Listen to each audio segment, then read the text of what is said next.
और बड़ी खबर है, उत्तर प्रदेश के मुख्यमंत्री योगी आदित्यनाथ और बीजेपी के राष्ट्रीय अध्यक्ष नितिन नवीन आज वृंदावन पहुंचेंगे, जहां दोनों बांके बिहारी मंदिर में दर्शन करेंगे। नितिन नवीन और सीएम योगी पार्टी कार्यकर्ताओं से भी संवाद करेंगे। नितिन नवीन और योगी आदित्यनाथ के दौरे को देखते हुए प्रशासन अलर्ट मोड पर है। सुरक्षा के कड़े इंतजाम किए गए हैं। हरिद्वार से बड़ी खबर, जहां विराट हिंदू सम्मेलन का आज आयोजन किया जाएगा। विराट हिंदू सम्मेलन हर की पैड़ी पर होगा। साधु संत सम्मेलन में शामिल होंगे।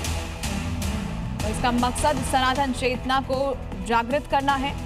आज इसका आयोजन किया जाएगा हर की पैड़ी पर। दोपहर 2 बजे से यह आयोजन शुरू होगा। साधु संत सम्मेलन में शामिल होंगे, सनातन चेतना को जागृत करेंगे। जागरूकता फैलाना भी इसका मकसद।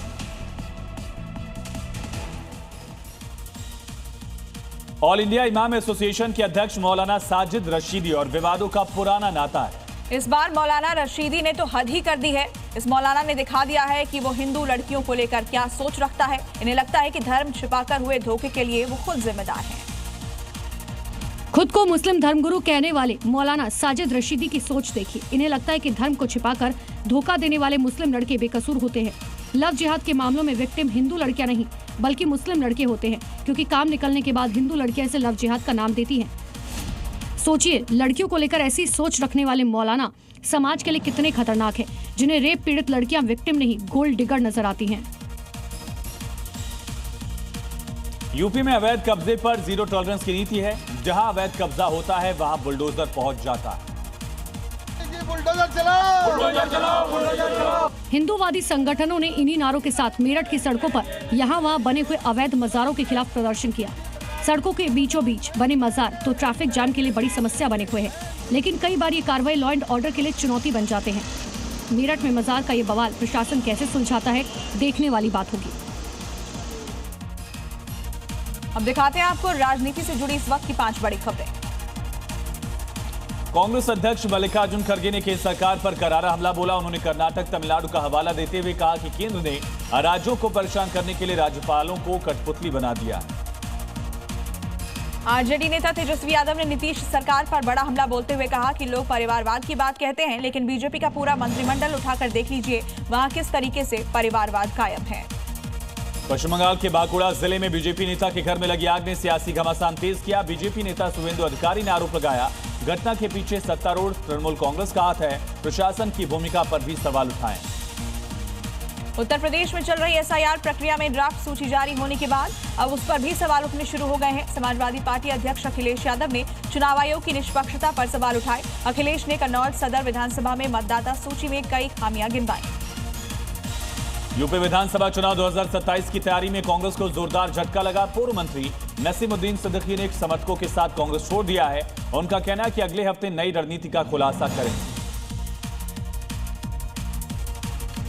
सिरोही से बड़ी खबर मिल रही है, जहां सड़क हादसा हुआ। इकबालगढ़ में भीषण सड़क हादसा हुआ है। कार और ट्रक में भीषण भिड़ंत में 6 लोगों की मौत हो गई, 3 लोग घायल हुए हैं। गुजरात से राजस्थान की तरफ जा रहा था ट्रक। हादसे के बाद ट्रक ड्राइवर मौके से फरार हो गया है। तो राजस्थान के सिरोही से बड़ी खबर, बड़ी हादसे की तस्वीर सामने आई। तो गुजरात से राजस्थान जा रहा था ट्रक और इसी दौरान हादसा हुआ। ड्राइवर फरार हो गया है। फरार ड्राइवर की तलाश थी।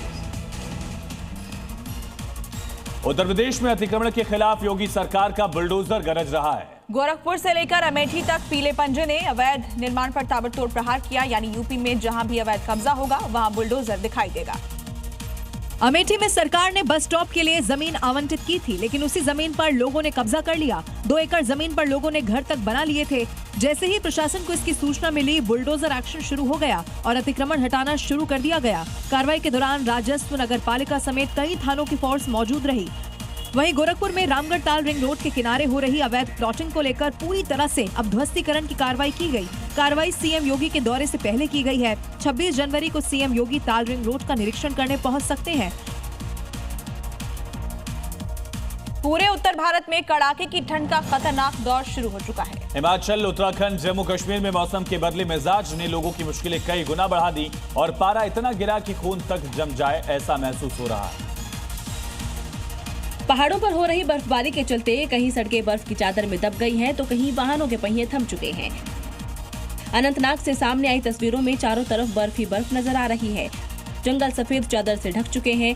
घरों की छतें, पेड़ पौधे और खड़ी गाड़ियां बर्फ से लदी हुई हैं। खून जमा देने वाली ठंड हिमाचल में भी सितम ढा रही है। हर तरफ सन्नाटा पसरा हुआ है। घरों के अंदर भी ठंड का असर इतना है कि लोगों के दांत कड़कड़ा जाएं। मौसम विभाग के मुताबिक ये आने वाले दिनों में बर्फीली ठंड और सताएगी।